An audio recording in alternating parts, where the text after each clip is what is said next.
So apart from investing, another great way to make you rich is by starting your own business. I mean, a business with 0 Ghana cedis, no capital, and it's all done online. So if you are looking to make 200 Ghana cedis or more every single day, then this app here I'm about to show you will help you start a business online with no money. This is a new side hustle I just started from home, and you can also start making money from home with this same app.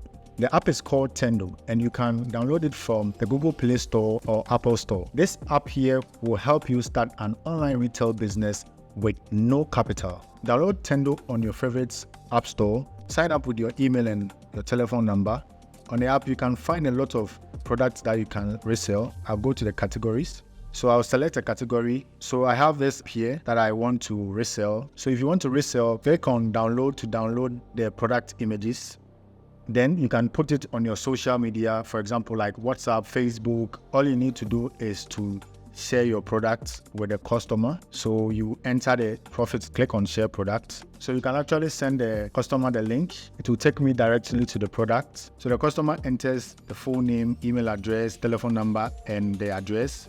So after the customer enters the details, the delivery price will be listed and the estimated time will also be listed there. Then the customer pays. So Tendo delivers the item directly to the customer without you touching the product. So when the customer gets the item without any returns, your profits will be transferred to your app for withdrawal. You can actually withdraw it on your mobile money. So this is a great way to start an online business with no capital, and you can start today by using the link on my bio, or go to Tendo app, then use the code in the description here to register your Tendo app, then get an online business. Very easy to start and simple to make money.